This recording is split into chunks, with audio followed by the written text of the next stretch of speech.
Hello my dear students, how are you? Welcome on day 7। और आज का topic है हमारा आइसोमेरिज्म। मुझे लग रहा है कि आप बहुत अच्छे से काम कर रहे हैं, क्योंकि कमेंट सेक्शन में मैंने यूट्यूब पे खूब देखा था, आपने बहुत अच्छा पार्टिसिपेट किया है उसमें। तो मुझे लग रहा है कि आप अच्छा कर रहे हो और ऐप पे भी आप अच्छा वीडियोस देख रहे हो, मुझे पता लगा है। तो आज अपन जो सेकेंड टॉपिक है आइसोमेरिज्म का सेकेंड पार्ट, जो स्ट्रक्चरल आइसोमेरिज्म तो हमने लास्ट क्लास में देखा था, आज हम देख रहे हैं स्टीरियो आइसोमेरिज्म। ओके, तो स्टीरियो आइसोमेरिज्म में चेक करते हैं। देखिए, stereo isomerism is of three types.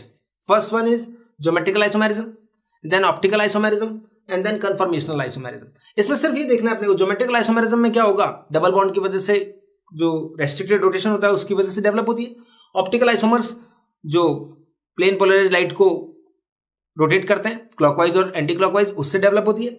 और कन्फर्मेशनल आइसोमेरिज्म सिंगल बॉन्ड के फ्री रोटेशन से डेवलप होती है। तो इन सबको अपने को आज देखना है। बहुत इंपॉर्टेंट चीजें बताऊंगा मैं आपको, मतलब जो आती है वो फालतू चीजें मैंने इसमें से हटा दी है, लेकिन मैंने पूरे टॉपिक को इंक्लूड किया है। आप ये नहीं कह पाएंगे कुछ भी इसमें मिस है और इसके अलावा कुछ आएगा, ठीक है? तो आप अच्छे से उस चीज को नोटिस करेंगे। तो सबसे पहले अपन लेते हैं ज्योमेट्रिकल आइसोमेरिज्म। तो मैंने बताया due to the restricted rotation of double bond. Double bond के रेस्ट्रिक्टेड रोटेशन से होती है। जैसे ये डबल बॉन्ड है तो इसका जो आइसोमर बनेगा उसमें किसी एक कार्बन पर तो आप क्या करिए, सेम रखिए ओरिएंटेशन, लेकिन दूसरे पे क्या कर दीजिए, चेंज कर दीजिए। ये CH3 सामने कर दिया, ये H कर दिया। तो इस फॉर्म को हम बोलते हैं सिस और इस फॉर्म को हम क्या बोलते हैं, ट्रांस। सभी जानते हैं बच्चे? सिस और ट्रांस कहने का मतलब होता है दोनों सिमिलर ग्रुप सेम साइड है और दोनों सिमिलर ग्रुप अगर अपोजिट साइड है तो उसे क्या बोलेंगे, ट्रांस। तो ये शो करेगा इस तरह से। देखिए, दो ग्रुप सेम थे दोनों ही, यहां पर क्या है, एक ही पेयर सेम है, हाइड्रोजन हाइड्रोजन, तो भी क्या बन जाएगा, ट्रांस बन जाएगा। तो ये भी क्या करेगा, ज्योमेट्रिकल आइसोमेरिज्म शो करेगा। एक तो क्वेश्चन यही आता है कंपटीशन में कि इनमें से कौन ज्योमेट्रिकल आइसोमेरिज्म शो करता है और कौन नहीं करता है। ओके, देखिए कुछ और एग्जांपल ले रहा हूं, आपको बताना है। यहां देखिए C डबल बॉन्ड C। अब इसके अंदर जब अपन चेंज करेंगे तो C डबल बॉन्ड C, इनको हमने चेंज नहीं किया, और इनका अगर अपन ने ओरिएंटेशन बदला भी तो दोनों वही रहेंगे सेम। तो ये देखिए बच्चे, जब एक कार्बन एटम पर, यही वो कंडीशन है जो हमें नोट करनी है, क्योंकि चार ऑप्शन दिए हुए आएंगे कि which of the following will not show geometrical isomerism. तो हमें यही देखना पड़ेगा कौन शो नहीं करते हैं। तो यहां पर आप चेक कर लीजिए कौन नहीं करेंगे, when two similar groups are at the same carbon atom. जो डबल बॉन्ड से बॉन्डेड कार्बन एटम होते हैं दो, उनमें से किसी भी एक कार्बन एटम पर अगर दोनों ग्रुप सिमिलर है तो ज्योमेट्रिकल आइसोमेरिज्म शो नहीं करेंगे। बस यही बात देखनी थी। एक क्वेश्चन तो यही बनता है पहला। तो अब देखिए ये आया। अब यहां पर देखिए बेटो, all the four groups are different, ये कल चलेगा, इसमें आइसोमेरिज्म शो कर सकते हैं। तो इसका जो नेक्स्ट फॉर्म बनेगा वो क्या होगा, ये H, ये CH3, और इसका रोटेशन किया हमने तो Br ऊपर चला गया, Cl यहां आ गया। तो देखिए पहले CH3 साइड Br था, अब CH3 साइड कौन है, Cl। तो ये ज्योमेट्रिकल आइसोमेरिज्म शो करते हैं, लेकिन इनके लिए हम सिस ट्रांस नेमिंग नहीं दे पाएंगे। नो प्रॉब्लम, सिस ट्रांस नहीं दे पाएंगे। तो इनके लिए एक नया सिस्टम अपन पढ़ेंगे इस चैप्टर के लास्ट में, ज्योमेट्रिकल आइसोमेरिज्म के लास्ट में। EZ नॉमेनक्लेचर, CIP रूल्स होते हैं, उनके थ्रू EZ नॉमेनक्लेचर होता है, तो उसके अकॉर्डिंग हम इनकी नेमिंग करेंगे। अभी इसको एक बार पेंडिंग रखिए। और देखिए, जरूरी नहीं है C डबल बॉन्ड C हो, C डबल बॉन्ड N भी हो सकता है, मतलब NOH। इनको क्या बोलते हैं, ये कंपाउंड कौन है, ऑक्सीम है। ऑक्सीम की तरह क्या हो सकता है, हाइड्रोजन भी हो सकता है, ठीक है ना। तो कोई भी ऐसा ग्रुप जिसमें डिफरेंट होगा, इसमें क्या होगा बच्चे, H और OH सेम साइड है, तो इसका नाम क्या होगा, सेन। ध्यान दीजिए, अगर एल्डिहाइड के ऑक्सीम में H और OH दोनों सेम साइड होते हैं तो उसे क्या बोलते हैं, सेन। और दूसरा जो कहेंगे अपन, इसका देखिए मैं इस तरह से बना देता हूं आपको, अगर ऐसे वर्टिकल में देखना है, C डबल बॉन्ड N, यहां पर H है और यहां पर क्या है, CH3। ये मैंने देखो H और OH दोनों सेम साइड बनाए थे, तो इस बार क्या कर दीजिए, H और OH ऑपोजिट साइड बना दीजिए, ये लोन पेयर लेकर। तो इसका नाम क्या होगा, एंटी। जब कार्बन और N आते हैं तो सिस ट्रांस नहीं होकर क्या होगा, सिन एंड एंटी होगा। तो ये हो गया। इसी तरह एक और ऑक्सीम लिया अपन ने, लेकिन ये देखो कीटोन का ऑक्सीम है। ध्यान दीजिए बच्चों, ये CH3, ये C2H5, NOH। अब उसकी नेमिंग तो आपने सीख ली, सिन एंड एंटी, लेकिन इसको क्या बोलेंगे, इसका अपोजिट वो तो बना ही देंगे आप, नो प्रॉब्लम। ये OH इधर ले आएंगे, लोन पेयर उधर ले जाएंगे, वो तो बन जाएगा, लेकिन इसकी नेमिंग इंपॉर्टेंट होती है। एल्डिहाइड में तो हमने सीधा कह दिया कि H और OH सेम साइड है, तो हमने कह दिया सिन। यहां तो H है नहीं, तो इसमें ऐसा कुछ नहीं है कि छोटा मिथाइल या बड़ा मिथाइल। इसमें इस कंपाउंड का नाम सिन भी दे सकते हैं और एंटी। ये जरूर सीखिए, क्योंकि ये जब आएगा तो बहुत सारे बच्चे रॉन्ग करेंगे। इसका नाम लिख दिया हमने सिन, यानी OH के साइड कौन है? इथाइल। तो सिन में क्या बोलेंगे हम? पहले इथाइल, और बाद में क्या बोलेंगे?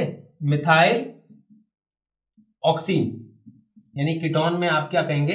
ये कीटोन, कीटॉक्सिन है ना, तो कीटॉक्सिन। सिन इथाइल मिथाइल कीटॉक्सिन है, या इथाइल मिथाइल ऑक्सीन भी बोल सकते हैं। ये हो गया। अब इसी का नाम क्या हो सकता था? अगर इसी का नाम एंटी लिखते हैं अपन, तो OH के जो एंटी है पहले उसका नाम आता, तो इसका नाम आ गया क्या? Anti methyl ethyl ketoxin. ठीक है बच्चे? तो देखिए, एक ही कंपाउंड का नाम सिन भी हो सकता है और एंटी भी हो सकता है। वो कीटोन के केस में हो सकता है, बस कीटोन के ऑक्सीन के केस में, एल्डिहाइड के केस में नहीं हो सकता है। तो सिन और एंटी की ये नेमिंग अपने को बहुत अच्छे से याद रखनी है। बस टू द पॉइंट जो मैं बता रहा हूं, बस उसी को आपको अच्छे से पढ़ना है। ठीक है, आगे देखिए, एजोबेंजीन। एजोबेंजीन भी शो कर सकता है। ये लोन पेयर दोनों इस साइड है, और दूसरा क्या हो जाएगा? मान लो मैं ऐसे वर्टिकल दिखाता हूं, एन डबल बॉन्ड एन, ये C6H5, पहले दोनों सेम साइड थे, अब C6H5 अपोजिट साइड कर दीजिए। ये लोन पेयर है, तो इसका नाम क्या हो गया? सिन, और ये क्या हो गया बच्चे? एंटी। कोई प्रॉब्लम नहीं है। एक ये देखिए, ये अब एक ऐसा एग्जांपल है, इसको अपन सिन नेम देंगे, एंटी देंगे, या सिस ट्रांस बोलेंगे? बोलिए। यस, बहुत से बच्चे क्लिक कर रहे हैं। देखिए, एन के लोन पेयर है, उस साइड OH है, लेकिन यहां देखिए इस कार्बन एटम पर दोनों ग्रुप क्या है? सेम है। जब भी ऐसा होगा तो ये ज्योमेट्रिकल आइसोमेरिज्म शो नहीं करेगा। ये वही कंडीशन आ गई वापस कि when similar group are attached on same atom then there will be no geometrical isomerism. अच्छे से ध्यान रखिए, यही सब क्वेश्चन आने वाले हैं।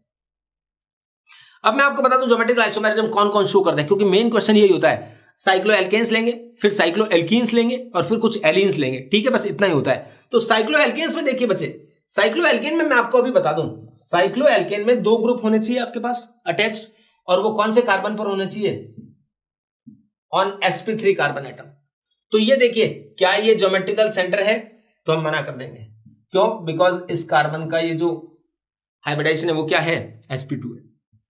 यहां देखिए सेकंड, क्या ये ज्योमेट्रिकल आइसोमेरिज्म सेंटर है या ये है? तो ये भी नहीं है। देखिए, क्योंकि रिंग में डबल बॉन्ड जो होगा वो फिर नॉर्मल जो नॉन साइक्लिक रिंग होती है, नॉन साइक्लिक होते हैं उनकी तरह नहीं करना है इनमें, तो इसमें डबल बॉन्ड को कंसीडर नहीं करना। ये तो देखिए बच्चे sp3 है, लेकिन ये कार्बन क्या है? sp2। तो हम इसको भी क्या कर देंगे? मना कर देंगे कि ये भी ज्योमेट्रिकल आइसोमेरिज्म शो नहीं करेगा। और एक ग्रुप पर, एक एटम पर दोनों ग्रुप सिमिलर आएंगे तब तो बिल्कुल नहीं करना। ये तो हमें बताइए कि जब एक ग्रुप पर, एक एटम पर सिमिलर ग्रुप आएंगे तब तो कभी शो नहीं करता है। अब ये देखिए, इस एग्जांपल की बात कर रहे हैं, तो ये एक GI सेंटर है। यहां देखिए, इसका क्या है बच्चे? sp3, और इसमें भी क्या है? sp3। तो ये एक GI सेंटर है। इसके 2 फॉर्म बन जाएगी, सिस और ट्रांस। देखिए मैं बना के बताता हूं।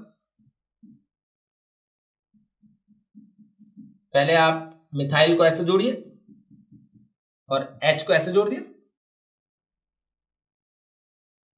ये मिथाइल वापस ऐसे, और H को डैश पे। तो देखिए, दोनों मिथाइल अगर वेज पे है और दोनों H डैश पे है, तो इस फॉर्म को अपन क्या बोलेंगे? सिस। अब क्या कर दीजिए, इनमें से किसी इनको चेंज कर दीजिए। दोनों मिथाइल वेज पे नहीं रहेंगे, एक मिथाइल वेज पे एक डैश पे आएगा, तो उस फॉर्म का नाम क्या हो जाएगा? ट्रांस। तो हम कहेंगे ये ज्योमेट्रिकल आइसोमेरिज्म शो करेगा। इसी तरह इसको देखिए बच्चे, यहां पर देखिए, क्या ये ज्योमेट्रिकल सेंटर है? तो देखो बच्चे, यहां पर क्या है? H है, यहां मिथाइल है। ठीक है, 2 डिफरेंट ग्रुप है, लेकिन इस साइड देखिए, यहां देखिए सिमिलर ग्रुप है, तो ये एक ज्योमेट्रिकल सेंटर नहीं है। ठीक है, यहां देखिए इसको वापस, ये H है, ये मिथाइल है, तो क्या ये GI सेंटर है? चेक करिए, इस साइड H, इधर मिथाइल, कंडीशन फुलफिल कर रहा है। इस साइड से जाते हैं तो O इधर आ गया, और यहां से आते हैं तो यहां अलग हो गया ना, तो अलग हो गया, तो ये ज्योमेट्रिकल आइसोमेरिज्म शो करेगा। क्लियर? यहां देखिए बच्चे, क्या ये GI सेंटर है? तो ये H हो गया, ये हो गया, लेकिन इस तरह से देखिए, इधर सेकंड नंबर पे मिथाइल है, इधर भी सेकंड में मिथाइल है, तो वो GI सेंटर नहीं है। लेकिन बच्चे देखिए, ये वाला GI सेंटर है, ये किस कंडीशन से है? साइक्लोएल्केन में sp3 कार्बन पर 2 ग्रुप जुड़े होते हैं, तो ये GI सेंटर होता है, तो इसको अपन GI सेंटर मानकर क्या कर देंगे, ये कह देंगे कि यस ये GI ज्योमेट्रिकल आइसोमर शो करेगा। तो 2 GI सेंटर नहीं है इसमें, सिर्फ कितने GI सेंटर है? 1, राइट। अब ये आया, इसमें बच्चों क्या कहेंगे, ये GI सेंटर है, ये है क्या, तो इसमें देखिए एक लॉन पेयर एक OH है, लेकिन इस साइड से वापस वही सेम है, सिमिलर ग्रुप, तो ये GI सेंटर नहीं है, तो इसमें सिर्फ एक GI सेंटर है, तो हम कहेंगे ये ज्योमेट्रिकल, एक भी अगर GI सेंटर होगा तो ज्योमेट्रिकल आइसोमेरिज्म शो करेगा। इस तरह से साइक्लोएल्केन्स में हमें ये चेक करना है। दूसरा देखिए, इसको सिर्फ रट के याद करके जाइए बेटा, बहुत डिटेल नहीं पढ़ पाएंगे। हम क्या कह रहे हैं, साइक्लोएल्कीन्स, इसमें आपको साइक्लोएल्कीन का पूछे जैसे साइक्लोहेक्सीन, तो आप मना कर दो, ये कार्बन गई है 1 2 3 4 5 6 7 8, तो आप क्या कर दीजिए, हाँ कर दीजिए। और आपको मैं direct examination point of view से बता रहा हूं, क्योंकि इतना डिटेल बताना इस कोर्स में पॉसिबल नहीं है। आप याद कर लीजिए, अगर कार्बन एटम का नंबर 8 या उससे ज्यादा होगा साइक्लोएल्कीन में, तो ज्योमेट्रिकल आइसोमेरिज्म शो करेगा, उससे नीचे एंगल स्ट्रेन की वजह से वो ज्योमेट्रिकल आइसोमेरिज्म शो नहीं करेंगे। तो 8 वाला ज्योमेट्रिकल आइसोमेरिज्म शो करेगा, 10 वाला आएगा वो ज्योमेट्रिकल आइसोमेरिज्म शो करेगा, लेकिन 7 6 5 ये ज्योमेट्रिकल आइसोमेरिज्म शो नहीं करेंगे। तो एल्कीन्स में, साइक्लोएल्कीन में यही चेक करना है, ओके। लास्ट एग्जांपल आता है ज्योमेट्रिकल आइसोमेरिज्म में, एलीन्स। एलीन्स आप समझते हैं ना, क्यूमुलेटिव डाइन्स होती है जिनमें लगातार डबल बॉन्ड्स आते हैं, उनको क्या बोलते हैं, क्यूमुलेटिव डाइन्स बोलते हैं। तो इनमें क्या कंडीशन है, 2 कंडीशन होती है इसमें। फर्स्ट कंडीशन यहां दिखाई है मैंने, सेकंड कंडीशन में आपको ऑप्टिकल आइसोमेरिज्म में बताऊंगा। इसमें क्या होता है कि अगर डबल बॉन्ड का नंबर ऑड है, डबल बॉन्ड का नंबर क्या होगा, ऑड होगा, तो वे ज्योमेट्रिकल आइसोमेरिज्म शो करेंगे। और डबल बॉन्ड का नंबर अगर इवन होगा तो वो क्या शो करेंगे, ऑप्टिकल आइसोमेरिज्म शो करेंगे। तो यहां दोनों ही बातें देख लेते हैं, वहां भी देखेंगे यहां भी देख लेते हैं। तो देखो बच्चे, CH3CH ये डबल बॉन्ड गिनी है 1 2 और 3, 3 डबल बॉन्ड है, इसका मतलब ऑड नंबर में। अब आपको एक चीज और चेक करनी पड़ेगी, सिर्फ इतना सफिशिएंट नहीं है, उसके बाद आपको चेक करना पड़ेगा लास्ट कार्बन एटम पर दोनों ग्रुप जो जुड़े हुए हैं वो डिफरेंट है क्या। तो यहां पर एक H और एक CH3 यहां पर भी है, तो हम कह देंगे it will show geometrical isomerism. दिखा देंगे ना आप, एक मिथाइल वैज से दिखा देंगे, डैश से दिखा देंगे H, तो उधर भी वैज और डैश, तो चेंज कर दीजिए उनकी पोजीशन। तो एलीन्स इस तरह से क्या करते हैं, ज्योमेट्रिकल आइसोमेरिज्म शो करते हैं। अब ये एग्जांपल है 1 2 3, ऑड नंबर तो है, 3 है डबल बॉन्ड, लेकिन आप देखिए टर्मिनेटिंग कार्बन पर दोनों H एक ही कार्बन पर आए हैं, तो वही कंडीशन चलेगी यहां भी। 2 ग्रुप अगर, 2 सिमिलर ग्रुप अगर लास्ट एटम पे आते हैं तो वो ज्योमेट्रिकल आइसोमेरिज्म शो नहीं करेगा, ठीक है। अब यहां देखिए 2 आए, देखिए ये 2, तो ज्योमेट्रिकल आइसोमेरिज्म तो मना कर दीजिए, लेकिन ये बच्चों क्या शो करेगा, बाद में देखेंगे अपन, ये ऑप्टिकल आइसोमेरिज्म शो करेगा। ज्योमेट्रिकल आइसोमेरिज्म तो नहीं शो करेगा क्योंकि इवन नंबर में है डबल बॉन्ड, ठीक है। अब यहां देखिए ये इवन नंबर में है, तो ये ज्योमेट्रिकल शो करेगा क्या, तो हमने मना किया। अब पूछा जाएगा ऑप्टिकल करेगा क्या, तो हमने फिर मना किया, क्यों, वही कंडीशन, एक एटम पर अगर दोनों ग्रुप डिफरेंट होते हैं तभी ये आइसोमेरिज्म, टर्मिनेटिंग कार्बन पर डिफरेंट ग्रुप होना जरूरी होगा, तभी आप उसको वैज डैश दिखाकर सिस और ट्रांस बना पाएंगे, अदरवाइज उनकी फॉर्मेशन पॉसिबल नहीं होगी, राइट। एक स्पेशल एग्जांपल है 1,3-ब्यूटाडाइन, तो इसके लिए भी टिक लगाना, यस ये ज्योमेट्रिकल आइसोमेरिज्म शो करेगा। कैसे आएगा बच्चों, देखो इसका, यहां देखो,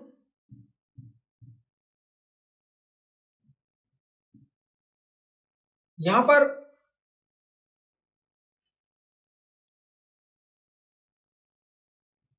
ये डबल बॉन्ड थे, ये डबल बॉन्ड, लेकिन ये डबल बॉन्ड इस तरह से क्या होगा, रेजोनेंस के कारण यहां पर क्या होता है, यहां आ सकता है 1,3-ब्यूटाडाइन में रेजोनेंस है, तो ये डबल बॉन्ड कहां आ सकता है, बीच में। तो ये पार्शियल डबल बॉन्ड करेक्टर आने की वजह से इस एग्जांपल को ऐसा माना जाता है कि ये आइसोमेरिज्म शो करता है। तो इसको अपन क्या कहेंगे, सिस, और कौन सा, सिग्मा आइसोमर है। और इसमें अगर अपन इस तरह से बनाएंगे, एक को तो चेंज करना नहीं है, और इसको इधर ले लेंगे, तो ये क्या हो जाएगा बच्चे, ट्रांस सिग्मा आइसोमर। तो सिग्मा आइसोमर का मतलब है कि ये जो है रेजोनेंस की वजह से बीच वाले बॉन्ड पर क्या आ रहा है, डबल बॉन्ड करेक्टर आ रहा है, उसकी वजह से आइसोमर्स बताए गए हैं। तो ये दोनों बताए गए हैं, और इनको बेटा आगे चल के अपन बोलेंगे ये डाइस्टीरियोमर्स होते हैं, क्योंकि एक कंडीशन याद कर लीजिए, डाइस्टीरियोमर वैसे ऑप्टिकल में आएगा, लेकिन अभी बताता हूं कि all the geometrical isomers are known as diastereomers. I will tell you diastereomers in next section जब ऑप्टिकल आएगा, ये आपको बताया गया है। ये लोग ज्योमेट्रिकल आइसोमेरिज्म शो करते हैं। तो कोई भी क्वेश्चन आए तो कभी भी आपका रॉन्ग नहीं होगा, मैंने सारी कंडीशंस इन्वॉल्व कर दी है। Okay, number of geometrical isomers निकालना हो तो देखिए जीआई सेंटर अगर एसिमेट्रिक होता है तो किस तरह से निकालते हैं, 2 की पावर n। बस आपको क्या करना पड़ता है, जीआई सेंटर इसके अंदर लेना पड़ता है कि इतने जीआई सेंटर है, बस उसको काउंट करना होता है, ठीक है। और इसी तरह देखिए इफ सिमेट्रिकल है,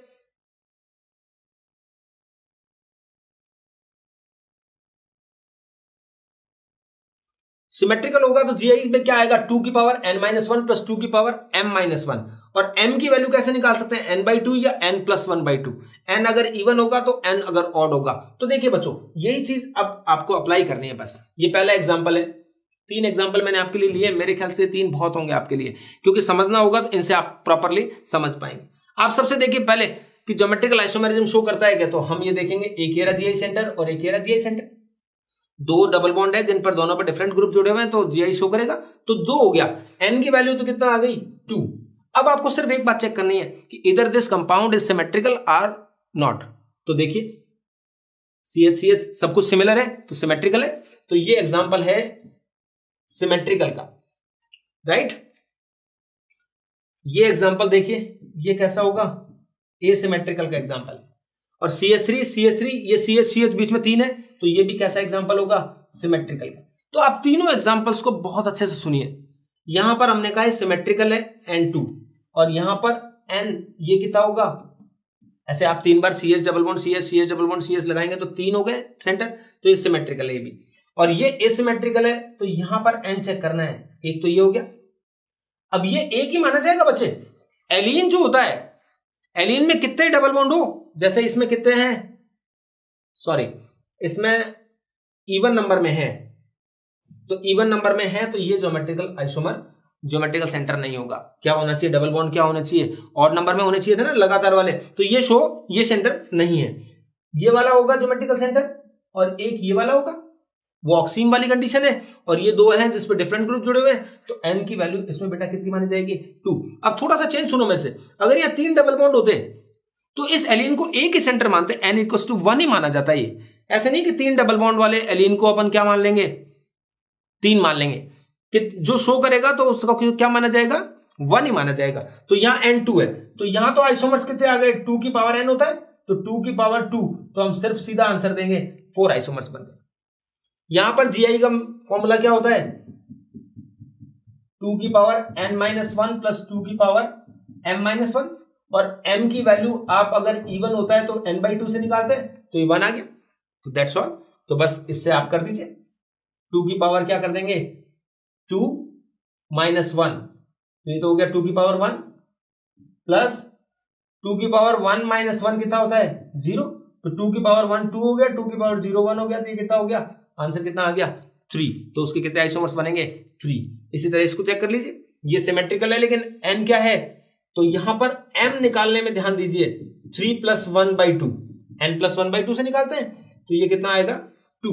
और वहीं पुट करेंगे 2 की पावर n-1, तो 2 की पावर 3-1 प्लस 2 की पावर 2-1, तो ये तो हो गया 2 की पावर 2, ये 2 की पावर 1, तो 2 की पावर 2 तो कितना होता है, 4, और 2 की पावर ये 1 होता है, तो 2 हो गया। तो टोटल आइसोमर्स कितने आ गए, 6। कुछ नहीं करना है बच्चे, आपको तीनों फॉर्मूलाज याद करने पड़ेंगे। नहीं फॉर्मूला याद होंगे तो ये क्वेश्चन नहीं होंगे, और फॉर्मूलाज याद होंगे तो बहुत इजीली हो जाएंगे, आप आराम से चेक कर लीजिए, ठीक है। तो ये ज्योमेट्रिकल आइसोमेरिज्म आइसोमर्स का नंबर हम इजीली कैलकुलेट कर सकते हैं। इजेड नॉमेनक्लेचर, लास्ट नॉमेनक्लेचर होता है बस ज्योमेट्रिकल आइसोमर्स में। प्रायर ग्रुप्स होते हैं, पहले डिसाइड करना पड़ता है प्रायोरिटी डिसाइड करने के लिए CIP रूल्स है। काहान, इनगोल्ड, प्रीलॉग साइंटिस्ट हैं जिन्होंने 3 मिलकर ये दिया था। और एक इजेड का मतलब क्या होता है, इसका मैंने लिखा नहीं है, देखिए उसका कोई मीनिंग नहीं है। एंडजीजन एंड जुशामन, ये 2 वर्ड होते हैं, जर्मन वर्ड है बेसिकली, जिनका मीनिंग होता है ऑपोजिट और टुगेदर। यानी दोनों प्रायर ग्रुप एक साइड होंगे, जो प्रायोरिटी में ऊपर आते हैं तो क्या होगा, साथ होंगे तो जेड आ जाएगा, अपोजिट होंगे तो ई आ जाएगा। तो इसके लिए मैं आपको बता दूं, ये CIP रूल्स हैं। 2 ही पॉइंट ध्यान रखिए, CIP रूल को बहुत कॉम्प्लिकेटेड बना देते हैं इंस्टीट्यूट्स में, ठीक है। आप तो नॉर्मल याद करिए कि सबसे पहले आपको किससे डिसाइड करना होता है, एटॉमिक नंबर से। जिसका एटॉमिक नंबर ज्यादा होगा, और अगर एक कंडीशन है आइसोटॉप्स होंगे तो क्या, मास नंबर से। जैसे कार्बन 12 और कार्बन 14 में किसको ज्यादा माना जाएगा? सीनियर, कार्बन 14 को। इसी तरह को हाइड्रोजन, ड्यूटेरियम और ट्राइटियम, तो मैंने क्या ले लिया? हाइड्रोजन कम ड्यूटेरियम ट्राइटियम। आइसोटॉप्स है तो मास नंबर को दे दिया। बाकी देखिए ये 1 था, फिर 6 आ गया, 7, 8, 9, 17, 35, 53। एटॉमिक नंबर बढ़ता जाएगा, वैसे वैसे क्या होगा? उनकी प्रायोरिटी ऑर्डर में सीनियर होते जाएंगे वो। ठीक है, तो किसी भी तरीके से आएंगे। अभी देखते हैं दूसरा चीज क्या है। If alpha atoms are same. Alpha atom same का मतलब क्या होता है कि जब जो कार्बन पे जुड़े हुए हैं वो ग्रुप, इस तरह से देखिए बच्चे, यहां पर एक मिथाइल जुड़ा हुआ है और यहां पर एक इथाइल जुड़ा हुआ है, ये कहना चाह रहा हूं मैं। यहां पर एक OH जुड़ा हुआ है, यहां पर एक NH2 जुड़ा हुआ है। ठीक है, तो यहां तो पता लग गया OH को देखना होता है। यहां पर देखिए बच्चे, यहां पर कार्बन दे रखा है ये, और एक कार्बन ये दे रखा है, तो इस कार्बन पर 3 हाइड्रोजन है, तो 3 हाइड्रोजन है, और इस कार्बन पर 2 हाइड्रोजन है और एक कौन है? कार्बन। अगर अल्फा एटम सेम हो जाए तो उस पर नेक्स्ट जुड़े हुए एटम को देखते हैं। यानी इथाइल को आप इस तरह से चेक करेंगे, CH2 CH3, और मिथाइल को इस तरह से। तो यहां तो हाइड्रोजन है तो 1 होगा, यहां पहला एटम कौन सा माना जाएगा? ये कार्बन, तो इसका 6 होगा, तो ये प्रायर हो गया। NH2 NHCH3 सेम वही कंडीशन है। COH और CN, ये देखिए बच्चे, डबल बॉन्ड या ट्रिपल बॉन्ड होता है तो उन्हें डुप्लीकेट या ट्रिप्लीकेट कर लेते हैं। जैसे COH, मैं आपको खोल के बता दूं पूरा प्रॉपरली, ये COH है, आपको इतना ही समझना है, बहुत डिटेल में पढ़ाना पड़ता है बच्चे ये, लेकिन मैं आपको शॉर्टकट में सब कुछ सिखा रहा हूं, आप सीख लीजिए। ये COH, ये डबल बॉन्ड से ये OH तो ऐसे रखिए, ये डबल बॉन्ड से O है, इसको आप एक इधर हो और एक इधर हो, इस तरह से कर दीजिए। बाद में आगे वापस C आएगा इनमें, वो छोड़िए, उनको आपको कोई मतलब नहीं है हमें। ठीक है, तो इस कार्बन पर 3 ऑक्सीजन अटैच्ड है। ठीक है, ये मान लीजिए। जबकि CN में क्या आएगा? C ट्रिपल बॉन्ड है। ट्रिपल बॉन्ड का मतलब क्या कर देंगे आप? तीनों साइड क्या जोड़ देंगे? N। बाद में उस पर आगे वापस कार्बन आता है, उसको कोई लेना देना नहीं है, लेकिन इस कार्बन पर 3 N है। 3 से मतलब नहीं होता है, फर्स्ट एटम चेक करना होता है। जैसे मैंने चेक किया, यहां पर फर्स्ट नाइट्रोजन है, हाईएस्ट वाला ले लो, इसमें फर्स्ट कौन है? ऑक्सीजन, तो ऑक्सीजन वाला वेटेज हो गया। अब CN और CHO यहां पता लगेगा। CHO में क्या करूं मैं? O है, उसको डबल बॉन्ड वाले को डबल कर दो, तो इसमें देखिए एक ऑक्सीजन है, इसमें हाईएस्ट वाला ऑक्सीजन है, इसमें हाईएस्ट वाला कौन है? नाइट्रोजन, तो इसमें हाईएस्ट ऑक्सीजन है तो इसको लेंगे। हालांकि देखो पहले H भी है उसमें, इसमें तीनों N है लेकिन उसमें H भी है, तो टोटल करेंगे जब तो ये होना चाहिए था, लेकिन आपको एक एटम लेना है, और एक एटम आप कौन सा लोगे? जो हाईएस्ट वाला होगा वही प्रोवाइड करेगा ना, तो ये अपना ऑक्सीजन प्रोवाइड करता है, ये नाइट्रोजन। अगर फर्स्ट एटम सेम हो जाएंगे तो फिर सेकंड से चेक करेंगे। तो इस तरह से प्रायोरिटी ऑर्डर डिसाइड किया जाता है, और उसके बेस में 4 या 5 एग्जांपल मैंने आपके लिए लिए हैं। देखो CH3Cl CH3Cl, अब इसको पूछा जाएगा ये E फॉर्म है या Z फॉर्म है, तो आप देखो Cl और CH3, इसका एटॉमिक नंबर ज्यादा है तो ये प्रायर हो गया। OH और NH2, ऑक्सीजन 8 है, उसका 7 है, तो दोनों अपोजिट साइड है, तो कौन सी फॉर्म हो गई? E form. बड़ा इजी है। नेक्स्ट देखो, इथाइल और मिथाइल, कौन हो गया? इथाइल, ये मिथाइल है दोनों, CH3 लेकिन कार्बन 14 वाला है, ये कार्बन 12 वाला है, तो कार्बन 14 वाला हो गया, तो दोनों ग्रुप सेम साइड है, तो ये कौन सी फॉर्म हो गई? Z फॉर्म हो गई। बड़ा इजी होता है, और इजी ढंग से ही लेना है। बहुत ज्यादा कॉम्प्लिकेशन में जाओगे तो फिर आप सीधी चीजों को भी क्या करोगे, फिर शक से देखोगे आप। नेक्स्ट देखो, EZ, CN और COH, तो अभी बताया था मैंने, COH, OH और NH2, ये तो ये वापस कौन सी फॉर्म हो गई? E। यहां चेक करिए, F और OH, O का 8 है, F का 9 है, F हो गया। और यहां पर देखिए बच्चे CH, यहां पर CH2 CH3 इथाइल है, तो 2 H और एक कार्बन है, यहां पर 2 कार्बन है, तो ये हो गया, तो ये भी कौन सी फॉर्म हो गई? E। इस तरह से अपन किसी का भी E और Z नॉमेनक्लेचर डिसाइड कर सकते हैं। ये कुछ इस तरह के भी आता है। तो आप देखिए, सबसे पहले तो आप ये चेक करिए ज्योमेट्रिकल सेंटर है क्या, तो ये देखिए ज्योमेट्रिकल सेंटर है, और ये भी ज्योमेट्रिकल सेंटर है, क्योंकि इनमें क्या जुड़े हुए हैं बच्चे? एक एक H जुड़ा हुआ है ना, यहाँ H है, यहाँ भी H है, तो ये देखिए कार्बन कार्बन दोनों ऊपर की तरफ है, तो ये कौन सी फॉर्म हो गई? Z। और ये कौन सा है? इसमें भी इधर इधर है दोनों, तो ये भी कौन सी फॉर्म हो गई? Z। तो क्योंकि इसमें देखो दोनों H ऊपर की तरफ है इस तरह से, तो इसकी नेमिंग कैसे होगी? ऐसे 1 2 3 4 5 6 7, जैसे आप देखिए 1 हो गया, 2 हो गया, 3 4 5 और 6, और ये क्या? 7। तो 7 वाला क्या होता है? हेप्टा डाइईन है, जिसमें आपको बताना पड़ेगा 2Z है और क्या है? 4Z है। 2 और 4 दोनों कंडीशन पे क्या है, जेड आया है। यहां देखिए, यहां पर ये एच है, यहां पर ये एच है, तो ज्योमेट्रिकल आइसोमेरिज्म शो करेगा डिफरेंट है इसलिए। तो ये इधर था, ये इधर था, तो ये कौन सी फॉर्म है, ई फॉर्म है। अब इसका बताइए, इसके दोनों तरफ कार्बन इधर है, तो ये कौन सी फॉर्म है, जेड फॉर्म है। अब ये पूछ रहा हूं आपसे कौन सी फॉर्म है ये, तो क्रॉस कर दीजिए बेटा, ये भी ध्यान रखना है साथ में, क्योंकि लास्ट कार्बन पर दोनों मिथाइल सेम आ गए हैं, तो ये तो ज्योमेट्रिकल सेंटर ही नहीं है। तो इसमें ज्योमेट्रिकल सेंटर कितना है, 2, जिसमें एक तो क्या हो गया, ई हो गया, और एक क्या हो गया, जेड। बड़ी आसानी से पता लग जाता है, कोई मुश्किल काम नहीं है। ओके, लास्ट चीज देखिए, फिजिकल प्रॉपर्टीज का बताया मैंने, dipole moment, boiling point, solubility, ये सब किस बात पे डिपेंड करते हैं, तीनों फैक्टर पोलैरिटी पे। किस पे डिपेंड करते हैं, पोलैरिटी ज्यादा होगी तो बॉइलिंग पॉइंट ज्यादा होगा, सोल्यूबिलिटी ज्यादा होगी, और क्या कहेंगे, डाइपोल मोमेंट भी ज्यादा होगा। ये हम किस में बात कर रहे हैं, ये हम वाटर में सोल्यूबिलिटी की बात कर रहे हैं, ठीक है। और ये 2 पॉइंट एक तरह से हैं, स्टेबिलिटी और मेल्टिंग पॉइंट। तो एक आप दिमाग में रखिए, सिस फॉर्म का ज्यादा होता है ट्रांस से। कौन कौन सी प्रॉपर्टी, फर्स्ट, सेकंड और फिफ्थ, क्योंकि पोलैरिटी ज्यादा होती है। और ये जो 2 प्रॉपर्टी है ट्रांस की ज्यादा होती है, ये कौन सी प्रॉपर्टी है, 3 और 4। याद कर लीजिए, मेल्टिंग पॉइंट और स्टेबिलिटी जो होती है हमेशा किसकी ज्यादा होगी, ट्रांसफॉर्म की ज्यादा होगी, जबकि boiling point, dipole moment, polarity, solubility in water, ये सब किसका ज्यादा होगी, सिस। लेकिन यहां पर ये कंडीशन है, ये जनरली वर्ड होता है। क्यों जनरली क्यों लगाया यहां पे वर्ड, क्योंकि ये चेंज हो सकता है बच्चे। कैसे, ये इस तरह से चेंज हो सकता है, क्योंकि कई बार इस तरह का एग्जांपल आ जाएगा। मैं एक एग्जांपल आपको बता देता हूं। यहां पर हमने क्या किया, H और यहां Cl है, और ये मान लो CH3 है, और ये क्या है, H। तो यहां C और CH3, तो ये प्लस आई इफेक्ट है, तो ये इस तरह से है, और ये Cl माइनस आई मान लो, या अपनी तरफ इलेक्ट्रॉन विड्रॉएंगे तो ऐसे लेगा, तो ये इसकी तरफ हो गया, और ये किसकी तरफ हो गया, इधर।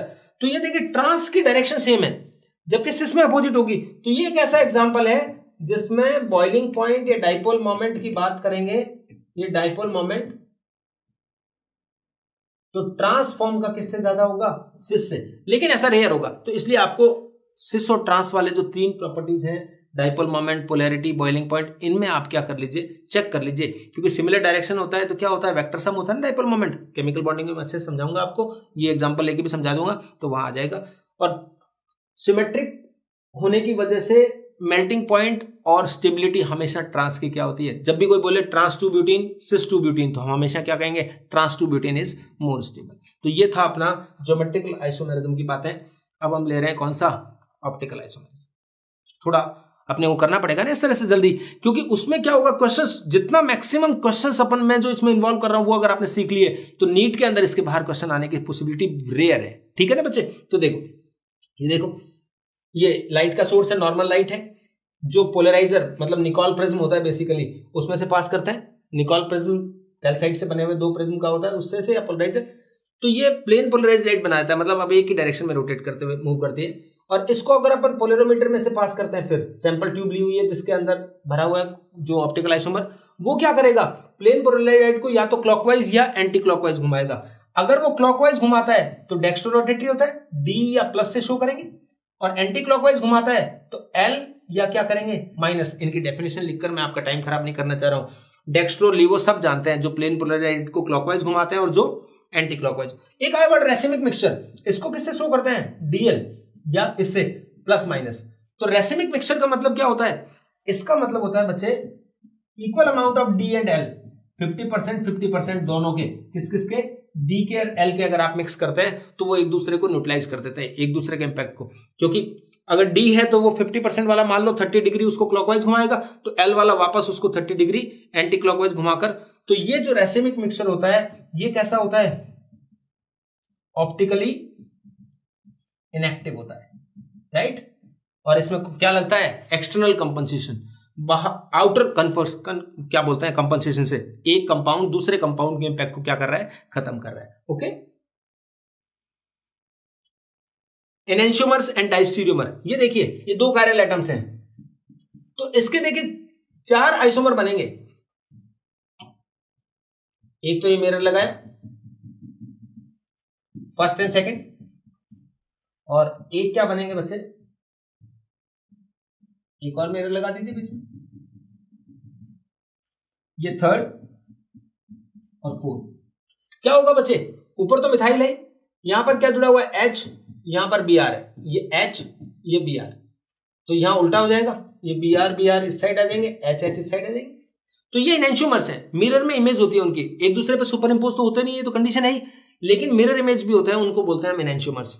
और देखिए बच्चे, यहां पर क्या होगा, एक H एक Br यहां, एक Br यहां, एक H यहां, तो यहां पर क्या होगा उल्टा, Br H, यहां Br H, ये भी आपस में एनेंशियोमर्स हैं। तो फर्स्ट एंड सेकंड और थर्ड एंड फोर्थ, ये तो आपस में क्या है, एनेंशियोमर्स हैं। अब आप बताइए डायस्टीरियोमर्स कौन होंगे फिर, तो डायस्टीरियोमर के देखिए first and third, second and third, first and fourth, second and fourth, ये क्या होंगे बच्चे, ये हमारे डायस्टीरियोमर्स होंगे। तो what is the difference between enantiomers and diastereomers, तो एनेंशियोमर्स मिरर इमेज होते हैं, जिनकी फिजिकल प्रॉपर्टीज वगैरह सब क्या होती है, एनेंशियोमर जो है फिजिकल प्रॉपर्टीज जो होती है ऑलमोस्ट क्या होती है, सेम होती है, जिनसे इनको फिजिकल जो मेथड्स होते हैं नॉर्मल, उन जैसे फ्रैक्शनल डिस्टिलेशन है या क्रिस्टलाइजेशन है, उनसे अपन इनको सेपरेट नहीं कर सकते।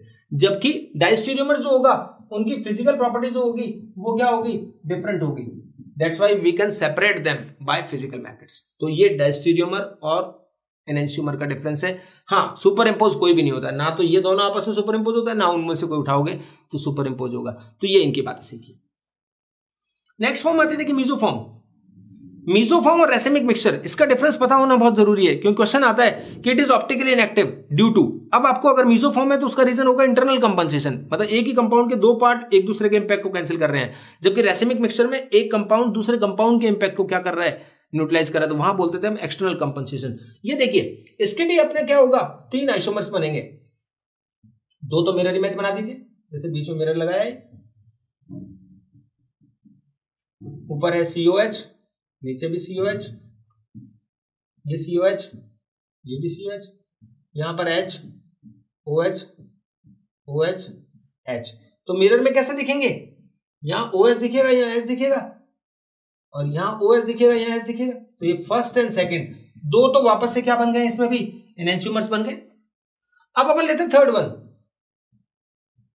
यहां COH, ये भी COH, ये दोनों OH लेफ्ट हैंड साइड लगा दो या दोनों राइट हैंड साइड लगा दो, तो ये थर्ड आइसोमर होगा, और इसको बच्चे बोलते हैं कौन सी फॉर्म, मीसोफॉर्म। ये जो होता है आइडेंटिकल होगा, अगर इसका मिरर इमेज बनाया ना आपने तो बिल्कुल आइडेंटिकल होगा, देखने को तो इधर दिखेंगे लेकिन वो आइडेंटिकल क्यों होगा, क्योंकि सिमेट्रिकल कंपाउंड है, ऊपर नीचे सेम है। लास्ट एग्जांपल में देखिए बच्चे, यहां पर मिथाइल था तो यहां पर क्या था, इथाइल था, देखो ये मिथाइल था, यहां पर क्या था, इथाइल, तो ये अलग थे, तो ये सिमेट्रिकल नहीं थे, जबकि ये एग्जांपल जो है वो सिमेट्रिकल एग्जांपल है। क्लियर, तो सिमेट्रिकल है तो इनके बीच में एक ही लाइन ड्रॉ करिए ऐसे, इसको बोलते हैं प्लेन ऑफ सिमेट्री। आगे बताया मैंने क्या होती है plane of symmetry. Plane of symmetry किसी भी कंपाउंड को दो इक्वल पार्ट में बाइसेक्ट करती है, बाइसेक्ट करने का मतलब ये होता है दो इक्वल पार्ट में, तो ये दोनों एक दूसरे पे फोल्ड करेंगे तो एक दूसरे को सुपर इंपोज कर देंगे, राइट। अब क्या होगा, इस पार्ट का इंपैक्ट अलग होगा, इस पार्ट का इंपैक्ट अलग होगा। अगर वो डेक्स्ट्रो रोटेटरी होगा तो ये लिवो रोटेटिव, ये नहीं समझाते हैं, RS एक मेथड आएगा, अगर ये R होगा तो ये S होगा, और दोनों एक दूसरे के इंपैक्ट को, अगर ये 30 डिग्री घुमाएगा तो ये उसका सेकंड पार्ट उसको वापस से न्यूट्रलाइज कर देगा। तो मीसोफॉर्म इज ऑल्सो ऑप्टिकली इनएक्टिव। देखिए रेसिमिक मिक्सचर भी ऑप्टिकली इनएक्टिव था, मीसोफॉर्म भी ऑप्टिकली इनएक्टिव है, लेकिन उसका रीजन था एक्सटर्नल कंपनसेशन, और इसका रीजन होगा इंटरनल कंपनसेशन। एक ही कंपाउंड के दो पार्ट इसको क्या कर रहे हैं, न्यूट्रलाइज कर रहे हैं, this is called internal compensation. और you can say mesoform is optically inactive due to the presence of plane of symmetry, ये भी बोल सकते हैं। तो यहां देखिए प्लेन ऑफ सिमेट्री है, उसकी वजह से क्या हो गया, ये ऑप्टिकली इनएक्टिव है। तो इसको अच्छे से समझ के रखना है कि what is mesoform, what are diastereomers and enantiomers, तो डिफाइन कर रहा हूं पहले मैं, ठीक है। इरिथ्रो एंड थ्रियो, ये भी एक वर्ड याद कर लीजिए। इरिथ्रोफॉर्म कौन सी होती है, इरिथ्रो मतलब जो दोनों सिमिलर ग्रुप होते हैं अटैच, सिमेट्रिकल में किसी में भी, वो दोनों क्या होते हैं, सेम साइड होते हैं, जैसे बी भी सेम साइड है, ए सेम साइड है, और अगर ये क्या होते हैं, अपोजिट साइड होते हैं, तो उसको क्या बोलते हैं, थ्रियो। याद कर लेना किसको इरिथ्रो बोलते हैं, किसको थ्रियो, एग्जाम में कोई पूछे तो बता दें। अब मैं आपको बताना चाह रहा हूं कि कौन कौन ऑप्टिकल आइसोमेरिज्म शो करते हैं, कैसे होता है, क्योंकि मेन गेम यही होता है कि which of the following will show optical isomerism or not, ऐसे क्वेश्चन आते हैं। देखो सबसे पहली कंडीशन, मैंने और कुछ बकवास लिखी नहीं है यहां पे, कुछ भी नहीं लिखना, कायरल एटम होना चाहिए, ये होना चाहिए, सब बातें सब ठीक है, लेकिन फाइनली अगर कोई भी ऑप्टिकल आइसोमर है तो मॉलिक्यूलर एसिमेट्रिक नीडेड होती है। एक तो सुपर इंपोज नहीं होने चाहिए, और एक मॉलिक्यूलर एसिमेट्रिक का मतलब क्या होता है कि ये चीज नहीं होनी चाहिए। जैसे एक तो हमने क्या कहा, पीओएस नहीं होना चाहिए, और एक आगे आएगा इसके नेक्स्ट पेज पे सीओएस, सेंटर ऑफ सिमेट्री। दो ही समझना, बाकी ज्यादा कॉम्प्लिकेशन में जाएंगे तो आप समझ नहीं पाएंगे। तो पीओएस और सीओएस नहीं होनी चाहिए। जैसे अभी अभी मीजोफॉर्म थी, क्यों हो गया था? क्योंकि इसके बीच में ये क्या थी, प्लेन ऑफ सिमेट्री थी, जिसकी वजह से ये ऑप्टिकली इनएक्टिव है, राइट? ये मीजोफॉर्म है।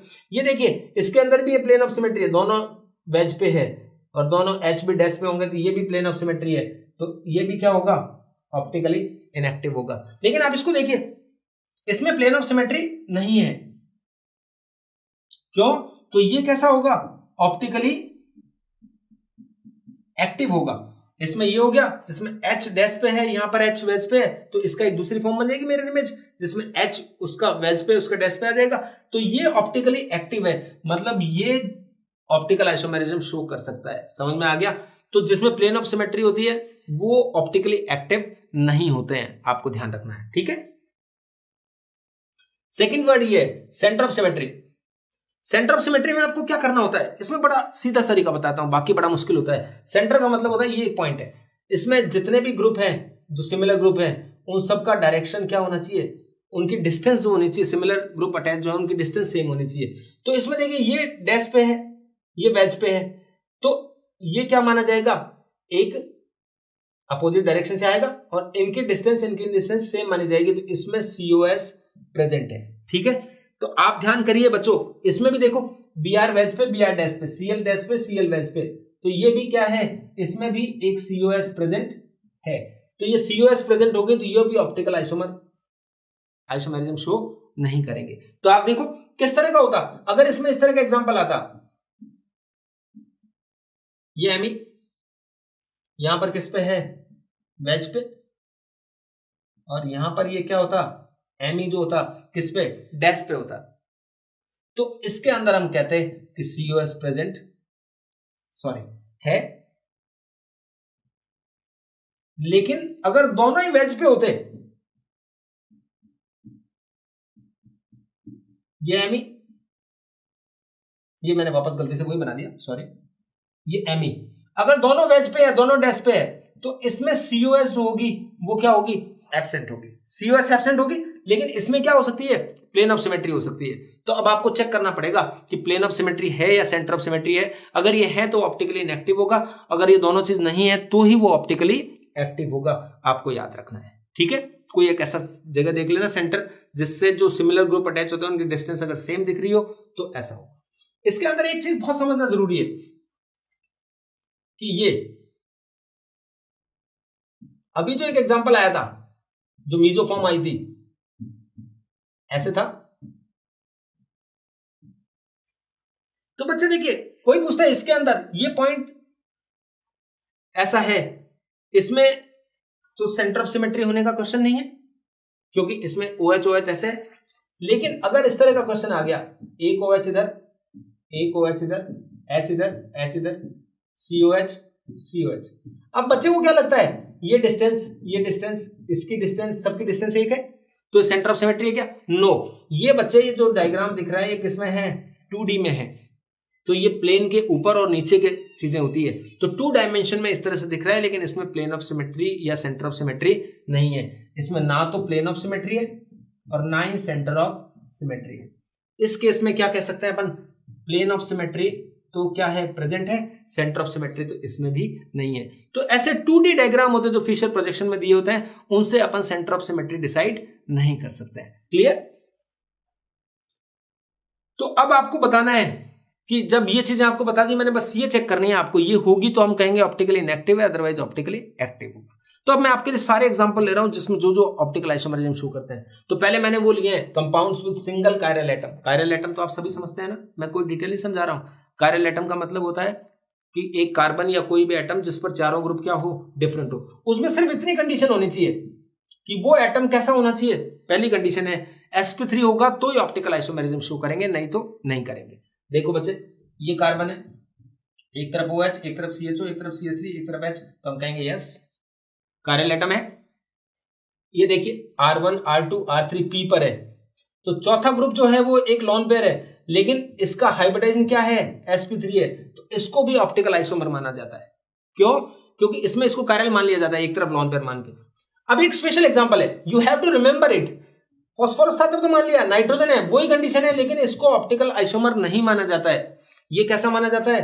क्योंकि इसमें क्या होता है बच्चा, एक नया वर्ड आपने पढ़ा होगा, इसमें फ्लिपिंग होती है। ये DL में LD में आपस में बदल जाता है। यहां पर अगर छोटा एटम होगा ना, छोटा एटम का मतलब है कौन से पीरियड का हो, सेकेंड पीरियड का।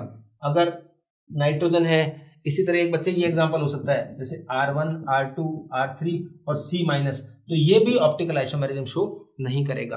ठीक है, तो और एक और बात बता दूं मैं, जो ऑप्टिकल आइसोमेरिज्म शो करते हैं वो क्या होते हैं, रिजोएबल होते हैं, मतलब उनको सेपरेट करने लायक होते हैं, रिजोएबल होते हैं। और जो ऑप्टिकल आइसोमर्स नहीं होंगे वो क्या होंगे, नॉन रिजोएबल। कई बार ऐसे क्वेश्चन आता है which of the following is resolvable or not, तो रिजोएबल कौन होंगे, जो ऑप्टिकली एक्टिव होंगे, जिनमें एसिमेट्री होगी। ठीक है, तो ये नहीं है, ये हो गया। ये क्यों नहीं हुआ, क्योंकि सेकंड पीरियड के थे, तो फ्लिपिंग की वजह से ये नाइट्रोजन या कार्बन, दो ही एग्जांपल याद करके जाओ सीधे। अब यहां पर डबल बॉन्ड दिख रहा है, लेकिन फिर भी बच्चों देखो, इस कार्बन का, इस सल्फर का हाइब्रिडाइजेशन कौन सा है, sp3, वो डबल बॉन्ड d पाई p पाई से बनाया गया है। ठीक है ना, वो डबल बॉन्ड वास्तव में डबल बॉन्ड नहीं है, वो तो कोऑर्डिनेट बॉन्ड है। तो ये चार बॉन्ड बनाना है, तो ये भी ऑप्टिकल आइसोमेरिज्म शो करता है। ओके, सेकंड पार्ट पे आते हैं, compounds with more than one chiral atoms optically active होंगे कब, अगर POS या COS एब्सेंट होगी। एक कायरल में तो POS COS देखने का कोई मतलब ही नहीं होता है, दो या दो से ज्यादा कायरल एटम होंगे तभी देखने का होगा। तो ये एग्जांपल तो अभी लिया था हमने, तो इसमें तो हमने क्या बताया था, ये क्या चीज है, यहाँ प्लेन ऑफ सिमेट्री है, इसमें नहीं है तो ये शो करेगा, ये नहीं करेगा। अब ये वही एग्जांपल मैंने वापस लिया है, तो इसके अंदर क्या नहीं है, POS COS।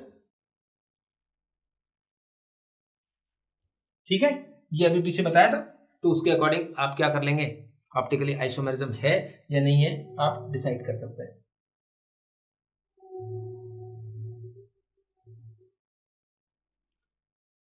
नेक्स्ट कंपाउंड लीजिए, कंपाउंड्स विदाउट कायरल सेंटर।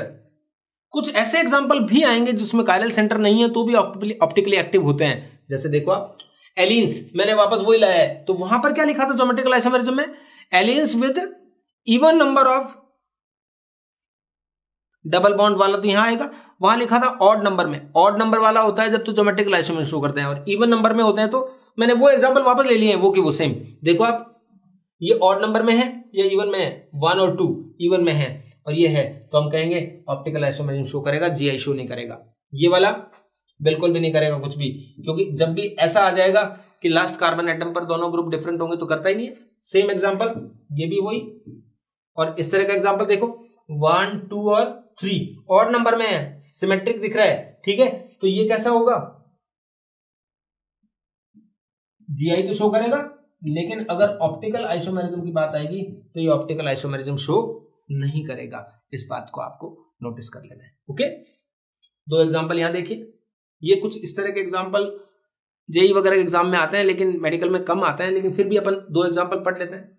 हम देखिए एलीन की तरह ट्रीट करेंगे इनको, जैसे दो लगातार डबल बॉन्ड होते थे वैसे भी हम जानते हैं ना, एक रिंग को एक डबल बॉन्ड का करेक्टर माना जाता है, तो एक डबल बॉन्ड और एक जो रिंग होगी उसको दो डबल बॉन्ड मानकर ये मान लिया गया कि इवन नंबर में डबल बॉन्ड है। बस अब लास्ट कार्बन पे देखिए A और B, A और B, अगर डिफरेंट एटम है लास्ट पे तो हम क्या कह देंगे, यस ये क्या करेगा, ऑप्टिकल आइसोमेरिज्म शो करेगा, लेकिन GI शो नहीं करेगा। GI के लिए क्या चाहिए होता है, ऑड नंबर में चाहिए होता है ना। यहां देखिए ये फिर दो रिंग है, दो रिंग भी दो डबल बॉन्ड की तरह मानी जाती है, एक रिंग एक डबल बॉन्ड, तो एक डबल बॉन्ड एक रिंग या दो रिंग ऐसे हो, ऐसा होगा तो ये भी क्या करेगा, ऑप्टिकल आइसोमेरिज्म शो करेगा, लेकिन GI ये भी शो नहीं करेगा। हाँ, लेकिन ये तीन रिंग जोड़ देंगे तो फिर वो क्या हो जाएगा, ज्योमेट्रिकल आइसोमेरिज्म शो कर देगा। ठीक है, तो अगर ये क्लियर ध्यान रखो, alkene with even number of double bond और two different groups at the terminating carbon atoms or terminating atoms, then they will show optical isomerism. If odd number of double bonds with different groups, then geometrical isomerism. और otherwise दोनों ही नहीं होंगे तो दोनों condition भी काम नहीं करेगी. डेरिवेटिव्स ऑफ बाइफिनाइल बहुत बार आता है क्वेश्चन. बाइफिनाइल में सिर्फ आपको ध्यान रखना है कि यहां और यहां सिमिलर ग्रुप नहीं होने चाहिए, बस ये बाकी सब के सब क्या करेंगे, शो करेंगे. तो यहाँ NO2 है, यहाँ COH है, ये COH है. तो यानी बाइफिनाइल की नेमिंग कैसे होती है पता है आपको? ये 1 होता है, ये 1 डैश होता है. अगर IUPAC नेम की बात करें ना तो 1 2 3 4 5 6 ऐसे है. ये 1 डैश उस साइड जाना पड़ेगा, क्यों? क्योंकि COH की तरफ जा रहे हैं ऐसे. तो बाइफिनाइल की नेमिंग इस तरह से होती है. 2 नाइट्रो हैं, कौन कौन सी कोशिश में? 6 एंड 6 डैश, क्या नाम होगा? Die nitro.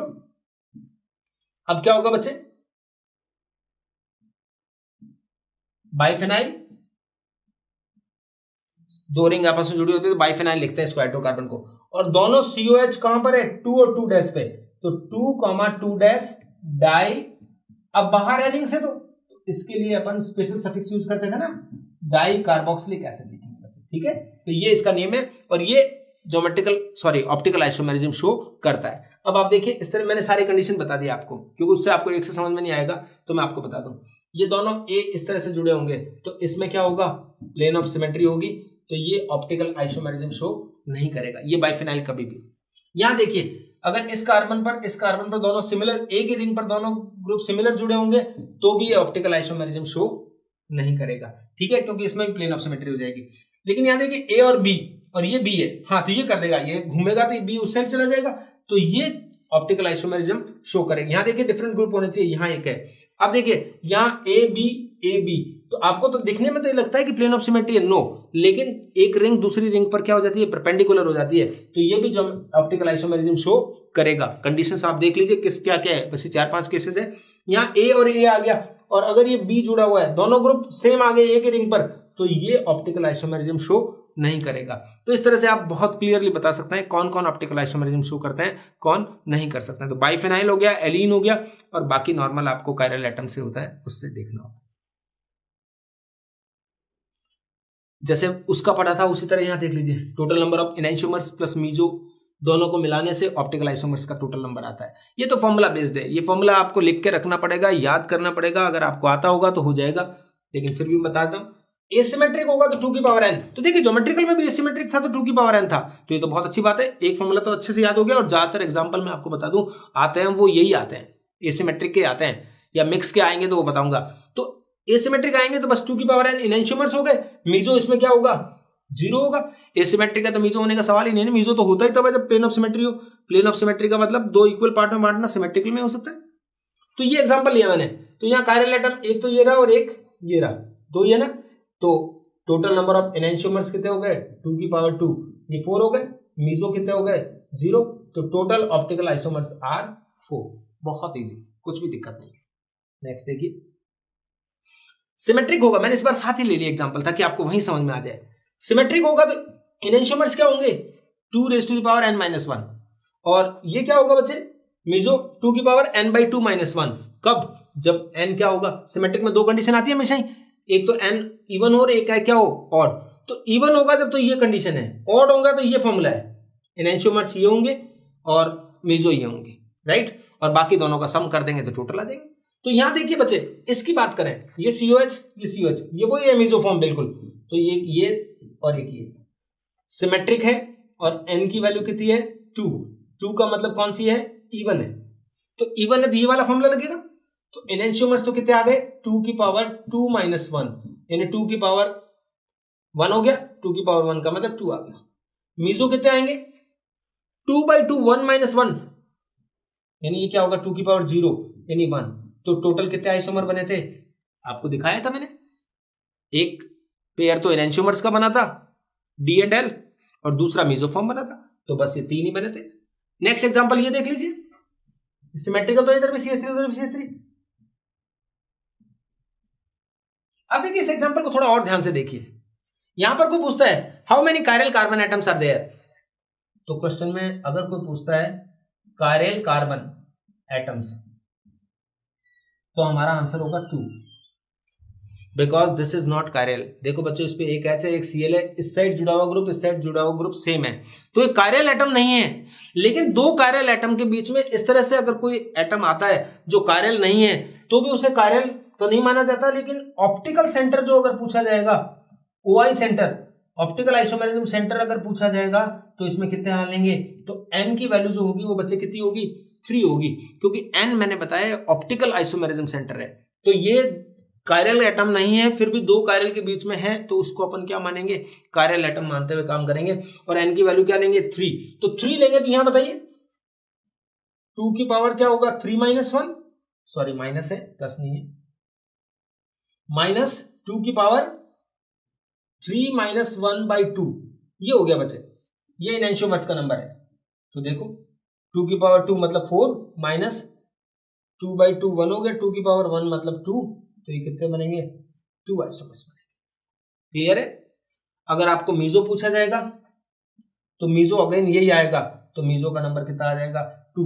तो 2 मीजो और 2 ये, तो टोटल आइसोमर्स कितने बनेंगे बच्चे, 4 आइसोमर बनेंगे। ये अपने को बहुत अच्छे से समझा देना है। Total number of stereo isomer, कई बार क्या होता है ऑप्टिकल और ज्योमेट्रिकल दोनों को मिक्स करके पूछते हैं। स्टीरियो आइसोमर पूछता है, ये एसिमेट्रिक में आ सकता है क्योंकि ये कभी सिमेट्रिक नहीं होगा, ठीक है। और स्टीरियो आइसोमर्स का नंबर सिर्फ वही फॉर्मूला एसिमेट्रिक में जो होता है 2 की पावर n। बट एक बात बहुत अच्छे से नोटिस करनी, बहुत सारी बुक्स में भी गलत लिखा रहता है, ध्यान से सुनना ये बात। n को लेना है आपको number of OI plus GI centre, मतलब ऑप्टिकल और ज्योमेट्रिकल सेंटर दोनों को काउंट करना है एक साथ। ऐसे नहीं कि पहले ऑप्टिकल का n निकाल लिया, ज्योमेट्रिकल का निकाल लिया, फिर 2 की पावर n प्लस 2 की पावर n, गलत आ जाएगा आंसर। यहां देखिए एक एग्जांपल से मैं आपको और अच्छे से समझा पाऊंगा इसको। यहां देखिए ये कायरल सेंटर है, ये कायरल है, और ये कौन सा है, ज्योमेट्रिक आइसोमेरिज्म का सेंटर है। तो n की वैल्यू ऐसा नहीं है कि 2 लेकर 2 की पावर 2 प्लस 2 की पावर 1 ऐसे करेंगे, नो, n कितना लेंगे, 3, क्योंकि टोटल OI और GI सेंटर को एक साथ काउंट करना पड़ेगा। समझ में आ गया। क्योंकि किसी रिंग में आता है जब, तो आप क्या करते हो, GI देखते नहीं हो, OI वाले चेक कर लेते हो, उससे हो जाता है। तो हमेशा ध्यान रखना ऐसे करना होता है। तो दैट्स वाई क्या होगा, टोटल स्टीरियो आइसोमर्स कितने होंगे, 2 की पावर 3, यानी 8 बनेंगे। और अगर आप अलग अलग करते 2 की पावर 2 प्लस 2 की पावर 1, तो 2 + 4 6 ही आता, गलत आंसर हो जाता। तो जब स्टीरियो पूछे तो आप ध्यान रखना n क्या होगा, total optical isomer plus geometrical isomer, इस तरह से काउंट करना। ओके, नॉमेनक्लेचर है, छोटा सा पार्ट है जो अपन ने पहले पढ़ा था। एक तो डीएल नॉमेनक्लेचर है, तो फेलियर से नॉमेनक्लेचर है, लेकिन सिर्फ कार्बोहाइड्रेट और अमीनो एसिड्स के लिए दिया जाता है। तो दोनों के लिए मैं आपको कंडीशन बता दूं। अगर कार्बोहाइड्रेट्स जैसे ग्लिसरॉल्डिहाइड से मैंने स्टार्ट किया है, तो ग्लिसरॉल्डिहाइड में जो कायरल एटम होता है जो इस ग्रुप के पास में होता है, सबसे जो मेन टर्मिनेटिंग ग्रुप है, मेन फंक्शनल ग्रुप है, उसके जस्ट पास वाला कार्बन, सॉरी उससे मतलब सॉरी पास वाला गलत बता दिया मैंने, इसमें वो इसमें होता है जो ये कार्बन एटम इससे मैक्सिमम डिस्टेंस पर जो कायरल एटम है, यानी लास्ट कायरल एटम पर जो होता है। अभी मैं दूसरा एग्जांपल लेके समझाऊंगा। तो ये OH ग्रुप अगर राइट साइड है तो D बोलेंगे, लेफ्ट साइड है तो L। ये डेक्स्ट्रो-लिवो नहीं है बच्चे, ये DL नॉमेनक्लेचर एक अलग नॉमेनक्लेचर था, ठीक है। तो मैं अब यहां पे क्या होगा, OH इधर है, ये L हो गया। अब मैं आपको समझा दूं, ग्लूकोज का स्ट्रक्चर से समझा देता हूं ताकि मैं जो बोला था गलत नहीं हो जाए आपसे कभी। ये CH-OH 3 कायरल तो ये है, चौथा कायरल ये है मान लो, 5वां कार्बन ये हो गया, और लास्ट में है CH2OH। ये बच्चे देखिए ये कायरल है, ये भी कायरल है, लेकिन अपने को मेन फंक्शनल ग्रुप से जो फारेस्ट मतलब जिस मैक्सिमम डिस्टेंस पर, कार्बोहाइड्रेट में होता है मैक्सिमम डिस्टेंस पर जो कायरल एटम है उस पे जो मेन ग्रुप है OH और H में OH, वो अगर राइट साइड है तो अपन क्या बोलते हैं, D। तो आपको पता होगा ना इसका नाम क्या लिखते थे अपन, D ग्लूकोज, इसीलिए लिखते थे। अगर ये OH इस साइड लिखा होता तो इसको बोलते हैं अपन L, ठीक है। तो अब आपको समझ में आ गया, कार्बोहाइड्रेट्स में तो जो मेन फंक्शनल ग्रुप है उससे फारेस्ट जो कायरल एटम है उस पर देखना होता है। लेकिन अमीनो एसिड्स में सुनो, अमीनो एसिड में जो ये मेन फंक्शनल ग्रुप है उसके जो नियरेस्ट है वो कायरल एटम, इसमें तो एक ही बताया गया, ये कितने भी कार्बन हो सकते थे, जो इस COH के पास वाला कार्बन है उस पर आपको देखना है। मेन ग्रुप अगर राइट साइड है तो इसकी फॉर्म कौन सी होगी, D, और ये लेफ्ट साइड है तो कौन सा होगा, L। अमीनो एसिड्स आप जानते ही, एलानिन, गुआनिन, लाइसिन, बहुत सारे होते हैं, आप बायोमोलिक्यूल्स में आएंगे तो उसमें मैं आपको बताऊंगा कौन कौन कायरल है। एक को छोड़कर, ग्लाइसिन को छोड़कर सारे के सारे क्या होते हैं, कायरल होते हैं, क्योंकि उसमें सिर्फ 2 ही एटम है, तो मैं बताऊंगा आपको। मेन नॉमेनक्लेचर ये है जिसका क्वेश्चन बहुत बार आता है, RS नॉमेनक्लेचर।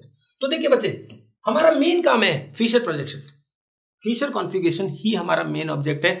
अगर कोई और में दिया आएगा तो मैं आपको यही सलाह दूंगा कि पहले आप उसको फीचर में बदल लो, देन आरएस चेक करो तो बहुत अच्छा रहेगा। देखो मैं आपको सिखाता हूं, ये देखा, इसमें आपको क्या करना होता है, ये 4 ग्रुप है, तो आपका कौन से रूल पढ़े थे आपने, अभी आज ही पढ़े हैं अपने ज्योमेट्रिक आइसोमेरिज्म में सीआईपी रूल्स।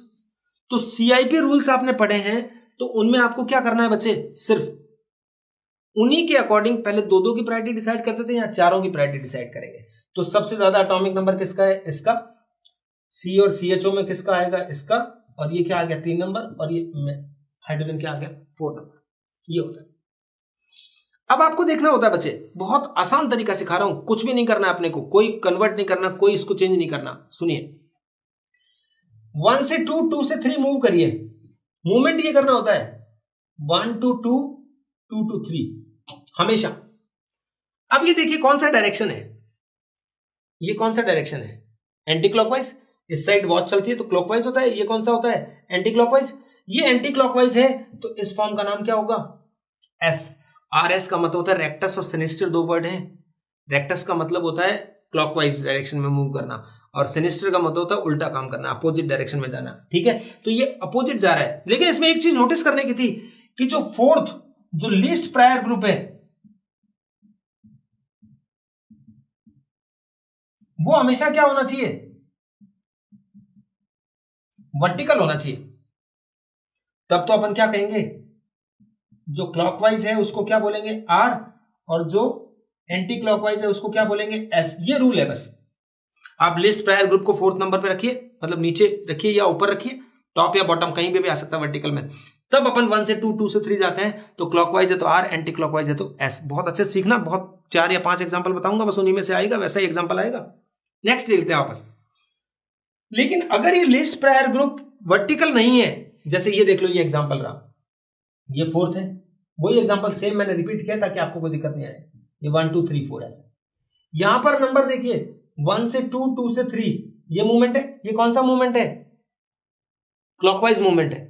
लेकिन ये लीस्ट प्रायर ग्रुप जो है ये कहां पर है, हॉरिजॉन्टल है।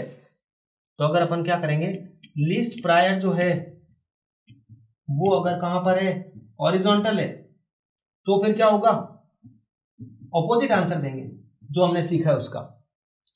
ट्रिक हो गई ना ये, ताकि कन्वर्ट नहीं करना पड़ेगा, नहीं तो आपको क्या करना पड़ेगा, इनको फ्लिप करके चेंज करना पड़ेगा। तो आप देखो बच्चे, क्लॉकवाइज होता था आर होता था, एंटी क्लॉकवाइज ऐसा होता था, कब, जब लिस्ट प्रायर ग्रुप वर्टिकल होता था टॉप या बॉटम पे। लेकिन अब ना तो टॉप या बॉटम पे हॉरिजॉन्टल है अगर वो, तो फिर क्लॉकवाइज को एस लिख देंगे, एंटी क्लॉकवाइज को आर। तो ये क्लॉकवाइज है तो इस फॉर्म का नाम भी कौन सा होगा, एस। अपोजिट नंबर देना है, क्लॉकवाइज को एस बोलेंगे, एंटी क्लॉकवाइज को क्या बोलेंगे, आर बोलेंगे। कोई प्रॉब्लम आ रही है, ठीक है। अदरवाइज आप क्या कर सकते थे, इसको यहां ला भी सकते थे, डबल डिस्प्लेसमेंट, एक वर्ड सिखाता हूं, देखो इसको यहां ले आता है, इसको यहां ले आता है। डबल डिस्प्लेसमेंट का मतलब होता है एच यहां आ गया, सीएचओ वहां चला गया, और ओ एच यहां आ गया तो सीएच3 यहां आ गया, तो ओ एच सीएचओ ये, तो फिर अपने आप ही वो एंटी क्लॉकवाइज। तो या तो चेंज करके करिए, चेंज करना मत करिए आप, मैं कह रहा हूं टाइम वेस्ट होता है। तो उसमें क्या करिए, अगर वो क्लॉकवाइज जो लिस्ट प्रायर ग्रुप टॉप या बॉटम पे है, तब तो क्या है, कौन सा मानेंगे हम, correct answers clockwise R, anti clockwise S. और अगर वो हॉरिजॉन्टल है, करेक्ट जगह नहीं है, तो फिर अपन क्या मानेंगे, ऑपोजिट आंसर देंगे, राइट। और देखते हैं आगे, ये वेज एंड डैश में आता है, वेज एंड डैश में भी ऐसा ही चलता है इसमें, लेकिन एक चीज देखनी पड़ती है आपको, और मैं तो सजेस्ट करूंगा कि आप वेज डैश हो चाहे कुछ भी हो, आप उसे फीचर प्रोजेक्शन में चेंज कर लें। और मैं इतना, देखिए बहुत कॉम्प्लिकेटेड ढंग से समझाया हुआ होता है, मैं आपको एक सिंपल ट्रिक सिखाता हूं। जैसे वेज एंड डैश का फॉर्मूला आपके पास सामने आया, इसको आपको किस में बदलना है, फीचर प्रोजेक्शन में बदलना है। इसको भी आपको किस में बदलना है, फीचर प्रोजेक्शन में बदलना है। ऐसे लगा दिया। तो जो प्लेन में होता है, ये CS3 और ये जो सिंगल लाइन होती है, ये प्लेन में होता है, उनको तो आपको टॉप और बॉटम पे रखना होता है, CS3, और यहाँ पे क्या रख दिया हमने, CHO। एक बार ऐसे कैसे लिख दिया, इसको क्या करा मैंने, ये CS3 और ये क्या है, CHO। अब देखिए बेटे, जो डैश पर है उसकी पोजीशन चेंज मत करिए। ये जो लाइन थी उसके कौन से डायरेक्शन में, राइट हैंड साइड है ना, ये देखिए इधर दिख रहा है ना, दिख रहा है उधर ही बस। अगर डैश वाला राइट हैंड साइड दिख रहा है तो आप उसको राइट हैंड साइड ही रखिए, और वेज वाले की पोजीशन क्या कर दीजिए, घुमा दीजिए। एक ही ट्रिक सिखा रहा हूं, कुछ भी जरूरत नहीं पड़ेगी, राइट। तो ये इसको यही रखा, इसको OH से करवा। इसमें क्या होगा देखो, इसमें वेज डैश पे कौन है, OH, तो OH वहीं रखिए और वेज वाले को यहां घुमा दीजिए, ये हो गया। और अब आप इसके अकॉर्डिंग अब क्या कर दीजिए, RS नॉमेनक्लेचर कर दीजिए, क्योंकि मैंने फिशर का तो बता ही दिया आपको, बेस्ट तो यही रहता है। नहीं तो फिर क्या करना पड़ता है, देखना पड़ता है कौन वेज पे है। लीस्ट प्रायर ग्रुप अगर डैश पे है तो क्लॉकवाइज पे R, लीस्ट प्रायर ग्रुप अगर वेज पे है तो अपोजिट आंसर, नहीं है तो फिर चेंज करना पड़ता है। इतना चक्कर में नहीं पड़ेंगे, कोई भी फॉर्मूला आएगा हम उसे फिशर प्रोजेक्शन में कन्वर्ट करेंगे। फिशर का हमने सीख लिया है तो उससे आंसर करेंगे, नो प्रॉब्लम। ये देखिए बच्चे, ये बहुत ही फेवरेट एग्जांपल है नीट का, इनका ऐसे डबल ट्रिपल 3 का आएगा, 2 का आएगा, तो इसमें ऐसे 1 2 3 4, इसको 2 मानते हैं, इसको क्या मानते हैं 3, हमेशा ऊपर से नंबरिंग होती है इनमें ऐसे। अब ये सेकंड कार्बन आ रहे हैं या थर्ड कार्बन आ रहे हैं, ऐसे क्या है ये चेक करना है आपको, ठीक। तो आप इस कार्बन को देखिए, इस कार्बन को, और इस पर नंबरिंग करिए, ये 1, ये क्या होगा 2, इस कार्बन को क्या मानेंगे 3, और ये क्या होगा 4। तो अब 1 to 2 मूवमेंट करिए, 1 to 2 to 3 ऐसे ही आएगा। प्रायोरिटी ऑर्डर तो वही CIP रूल से किया मैंने। तो ये कौन सा डायरेक्शन है, एंटी क्लॉकवाइज, लेकिन H कहां पर है, वर्टिकल पोजीशन में नहीं है, सॉरी हॉरिजॉन्टल पोजीशन में। H हॉरिजॉन्टल में और एंटी क्लॉकवाइज है, तो अपोजिट आंसर देंगे, तो क्या हो जाएगा ये R, तो ये हो गया 2R, R तो डिसाइड हो गया। अब इस कार्बन को देखिए, इस पर नंबर क्या है 1, ये 2, वो 3 हो जाएगा, ये 4 होगा। तो अब के जो मूवमेंट है वो ये वाला होगा। तो पहले कौन सा मूवमेंट था, एंटी क्लॉकवाइज था, तो हमने R लिखा। ये मूवमेंट कौन सा है, क्लॉकवाइज, तो इसको क्या लिख देंगे S, 2R और 3S। और वैसे आपको बता दूं, ये दो आंसर तो हो ही नहीं सकते थे ना, ये वाला और ये वाला। क्यों, क्योंकि देखो आप मीसोफॉर्म थी, तो मीसोफॉर्म में एक R होगा दूसरा S होगा, तभी तो वो एक दूसरे को कैंसिल आउट करके इंटरनल कंपनसेशन से ऑप्टिकली इनएक्टिव होगा। तो कुछ चीजें ऐसे भी ध्यान रख लेनी होती है। तो ऐसा कोई भी एग्जांपल आए तो आप उनके प्रायोरिटी ऑर्डर से नंबर डिसाइड करो, बस ये देख लो H सही जगह पर है या नहीं है। अगर गलत जगह पे है तो उल्टे आंसर, और अगर वर्टिकल में है तो क्या होगा, करेक्ट आंसर देने होते हैं। एक में देखिए इस तरह का, ये न्यूमैन प्रोजेक्शन है। इस तरह के क्वेश्चन आते हैं तो कैसे करना होता है, तो मैं बच्चों एक बार तुम्हें बता दूं पहले मैं, ये जो सेंटर पे एटम होता है इसको अपन क्या मानते हैं, फ्रंट कार्बन मानते हैं, और ये क्या होता है, बॉटम होता है, ये राइट होता है, ये लेफ्ट होता है। दूसरा इसमें ऐसे होता है,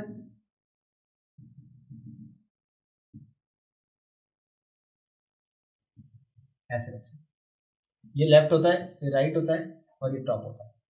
ये बैक कार्बन जो होता है वो पेरिफेरल से दिखाया जाता है, और सेंटर से दिखाया जाता है वो फ्रंट कार्बन होता है।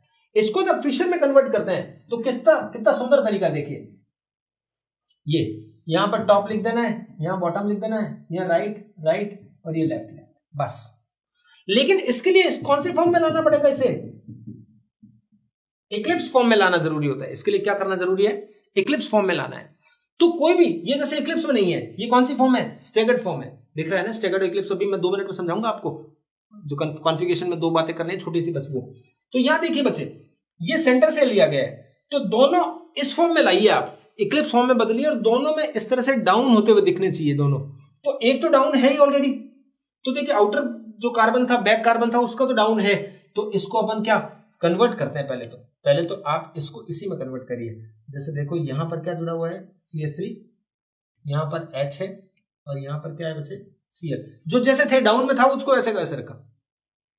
अब देखिए आपको इसको कहां लाना है, यहां लाना है, या तो एक तो ऑप्शन होता है कि आप इस Cl को यहां ले आए, 60 डिग्री रोटेशन कर दें, या एक बेस्ट ऑप्शन क्या है, सिमिलर ग्रुप ऊपर नीचे एक लाने के लिए CH3 जो है सिमिलर है ना, उसको 180 डिग्री पे, तो ये 180 डिग्री रोटेट कर दिया मैंने, यानी ये CH3 ऊपर से क्या आ गया, सीधा सेंटर वाला है ना, तो ऐसे आ जाएगा, ये सेंटर वाला लेना है, राइट।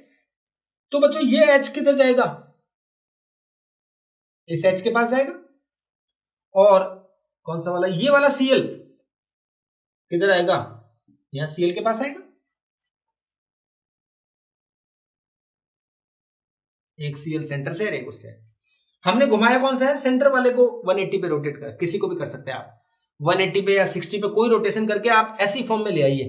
तो अब पता लग गया, देखो सेंटर से आ रहा था वो फ्रंट कार्बन था, उस पर जो जुड़ा है वो बॉटम होगा, और जो बैक कार्बन जो जुड़ा है वो क्या होगा, टॉप होगा, और ये दोनों क्या होंगे, राइट होंगे, दोनों क्या होंगे, लेफ्ट। तो दोनों राइट साइड में क्या आ गए बच्चे,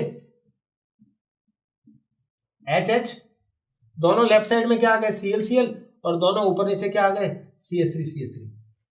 ये आ गया फिशर प्रोजेक्शन। और अब आप ये भी देखिए, एक मीजोफॉर्म है, तो हमें पता तो लग गया कि 2R3S होगा या 2S3R होगा। चेक कर लीजिए, ये नंबर 1, ये 2, ये 3। तो पहले वाले का मूवमेंट चेक कर लो, एक ऐसे जा रहा है, यानी एंटी क्लॉकवाइज है, H हॉरिजॉन्टल पोजीशन पे, तो आप R आंसर देंगे। फर्स्ट का R हो गया, तो सेकंड का आंसर क्या हो जाएगा S। तो ये इस तरह से मीजोफॉर्म हो गई। तो किसी भी फॉर्म को, चाहे न्यूमैन प्रोजेक्शन में आए, चाहे वेज एंड डैश आए, फिशर आए, हम सबको फिशर प्रोजेक्शन में बदल लेंगे, ताकि हम RS मेथड से उनकी नेमिंग बहुत इजीली कर पाए, कोई प्रॉब्लम नहीं आने वाली। ठीक है, last and final, third, conformational isomerism. Conformational isomerism किसकी वजह से होती है? Due to the free rotation of single bond. Single bond के फ्री रोटेशन से, जैसे इसमें एग्जांपल आता है, स्कूल की बुक में आपने पढ़ा होता था इथीन। इथीन जो एग्जांपल आता था, उसमें ये न्यूमैन प्रोजेक्शन ऐसे बने होते थे, ये H, ये H, ये H फ्रंट कार्बन पे, और ये बैक कार्बन के H। तो अगर दोनों बैक कार्बन और फ्रंट कार्बन 60 डिग्री पे रहते हैं, यानी थीटा अगर 60 डिग्री होता है, तो कौन सी फॉर्म होती है? स्टैगर्ड फॉर्म होती है। अगर यही डायग्राम इस तरह से बनता है, देखिए H तो वैसे ही रखे मैंने फ्रंट कार्बन के, और इस पर ऐसे, ये मैंने दिखाया इमेज है, थीटा कितने डिग्री है, दिखने नहीं चाहिए थे, बैक में छिप जाते हैं। तो किस में छिपता है? सोलर इक्लिप्स, सोलर इक्लिप्स सुना हुआ है ना आपने? तो ये कौन सी फॉर्म होती है? इक्लिप्स। तो एक स्टैगर्ड फॉर्म है, इक्लिप्स फॉर्म है। इसमें याद करके रखिए, staggered form is more stable then Eclipse form. क्यों? इक्लिप्स फॉर्म में क्या होता है, ये पास पास है, तो ये इसमें रिपल्सन जो होता है मोर होता है। तो आप याद कर लीजिए, staggered form is more stable then Eclipse form. ठीक है, टॉर्सनल स्ट्रेन वगैरह सब जानते ही हो आप, तो उसके अकॉर्डिंग। ओके, इसमें मेन जो एग्जाम में कभी क्वेश्चन आ सकता है, तो वो मैं आपको बता दूं, ब्यूटेन का हो सकता है। तो ब्यूटेन के 4 कन्फर्मर्स होते हैं। जैसे पहला क्या करा, फुल इक्लिप्स। फुल इक्लिप्स का मतलब क्या है? ब्यूटेन के दोनों मिथाइल एक ही ऊपर नीचे आ जाए ऐसे, तो बल्कि ग्रुप सबसे ज्यादा हो गए, तो इसके अंदर जो होगा बच्चे क्या होगा, रिपल्सन जो होगा वो क्या होगा, मैक्सिमम होगा। तो रिपल्सन मैक्सिमम है, तो ये फुल इक्लिप्स है। ठीक है, एक पार्शियली इक्लिप्स्ड, इस फॉर्म को और इस फॉर्म को सिर्फ देखिए आप, जो ऊपर नीचे जो आए हैं वो दोनों मिथाइल थोड़े दूर दूर आ गए हैं, मतलब मिथाइल मिथाइल के ऊपर नहीं आया, तो बस वो है तो इक्लिप्स 0 डिग्री पर ही वो, तो वो भी है, उसको बोलते हैं पार्शियल इक्लिप्स। ठीक, एक होगा गॉच फॉर्म या स्क्यू फॉर्म। इसमें क्या होगा बच्चे, ये CH3 इस तरह से स्टैगर्ड फॉर्म, यानी थीटा कितना डिग्री पे होगा, 60 डिग्री पे होगा। ये थीटा कितना होगा, डिएड्रल एंगल 0 डिग्री होगा। इसमें भी थीटा कितना होगा, 0 डिग्री होगा। इसमें वापस थीटा कितना आ जाएगा, 60 डिग्री। और 0 और 60 के बीच में जितने भी आते हैं उनको स्क्यू फॉर्म बोलते रहते हैं अपन। ठीक है, तो ये गॉच फॉर्म है। तो अब ये देखिए बच्चों, इसमें ये और ये दोनों एक जैसे हैं, स्टैगर्ड है बेसिकली, लेकिन ये एंटी स्टैगर्ड बोलते हैं। क्यों? क्योंकि इसमें दोनों मिथाइल ग्रुप जो बल्कि ग्रुप थे वो बिल्कुल आमने सामने आ गए हैं। तो ये इसमें रिपल्सन जो होगा वो क्या होगा बच्चे, मिनिमम होगा। तो अगर इनकी स्टेबिलिटी की अगर अपन बात करें, तो मैं यहां बता देता हूं, सबसे ज्यादा कौन सा होता है, एंटी स्टैगर्ड। एंटी स्टैगर्ड के बाद कौन सा होता है, गॉच फॉर्म। उसके बाद आता है पार्शियली इक्लिप्स, और लास्ट वाला कौन सा होता है, फुली इक्लिप्स। ये स्टेबिलिटी का ऑर्डर होता है, स्टेबिलिटी। और अगर पोटेंशियल एनर्जी की बात करना होगा तो उसका उल्टा हो जाएगा।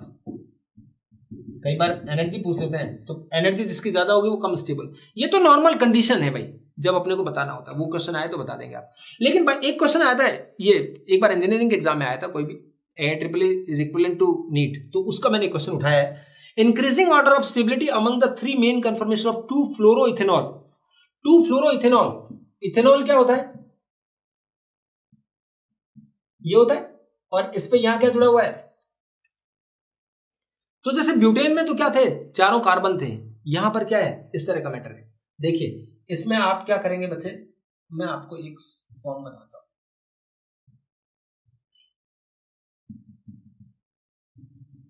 मैं स्टेगर्ड और वो फॉर्म बना के बताता हूं।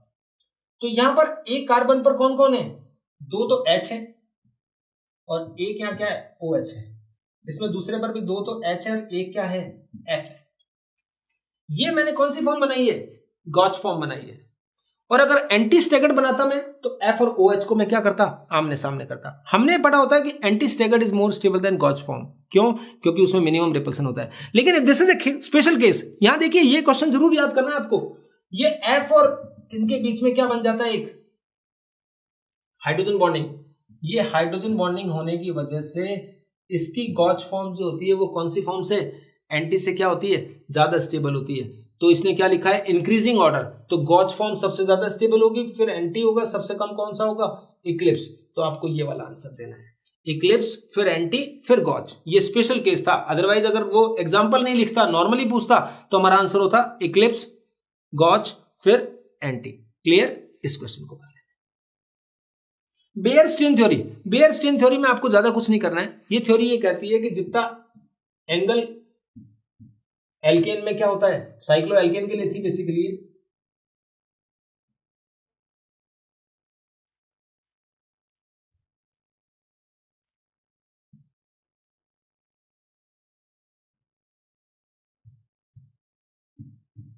ये 120 एंगल है, 108 डिग्री एंगल है, 90 डिग्री एंगल है, 60 डिग्री। तो इसमें ये कहती है स्टेन थ्योरी कि स्टेबिलिटी ऑर्डर कैसा होना चाहिए। स्टेबिलिटी ऑर्डर इस तरह का होता है।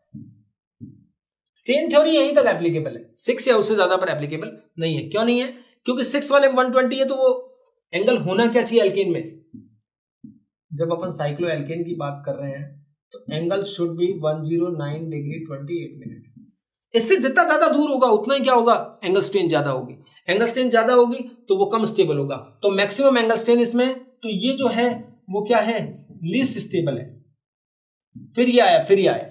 लेकिन ये तो इससे कम होना चाहिए था, क्योंकि ये तो 109 के पास में। लेकिन नहीं, क्योंकि ये क्या होता है, ये नॉन प्लेनर हो जाते हैं। ये कौन सी दो फॉर्म बना लेते हैं, कौन सी चेयर और बॉट फॉर्म में चला जाता है ये, जिसकी वजह से इसकी स्टेबिलिटी जो बॉन्ड एंगल है 109 डिग्री 28 मिनट के पास हो जाता है और वो ज्यादा स्टेबल हो जाते हैं। तो ये स्टेन थ्योरी 5 तक एप्लीकेबल होती है, ये ध्यान रखना। इसमें एक चीज मैंने बस लास्ट एक ही चीज बताई जो क्वेश्चन आता है, बाकी फालतू चीजें पढ़ने की जरूरत नहीं है आपको।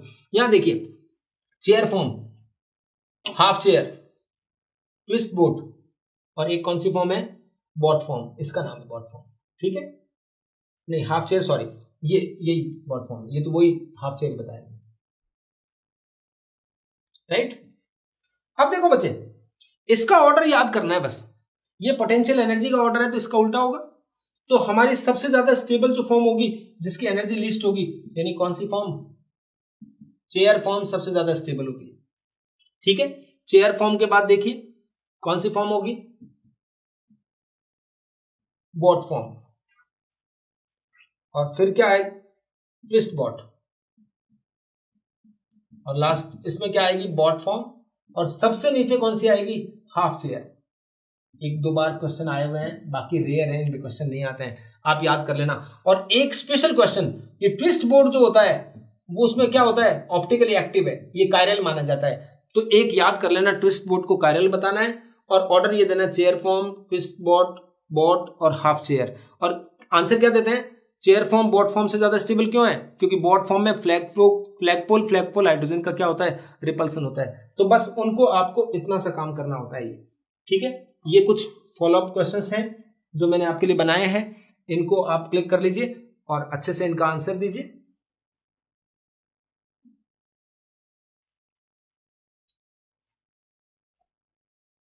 सेकंड पेज पे ये क्वेश्चन, दो क्वेश्चन और है, तो इनका आंसर आप दे दीजिए, जिससे कि आपका कॉन्फिडेंस डेवलप होगा और साथ में आप टेस्ट सीरीज के क्वेश्चंस करते रहिए। बच्चे, मैंने ये टॉपिक बहुत सीमित करके, बहुत छोटा करके आपको सब कुछ पढ़ा दिया है, ठीक है। अगर आप ये पढ़ लेंगे तो आपका जो नीट के क्वेश्चंस होंगे उनमें मैं ये मानता हूं, एज पर माय ओपिनियन, होना चाहिए सब कुछ उसमें, ठीक है। Thank you very much.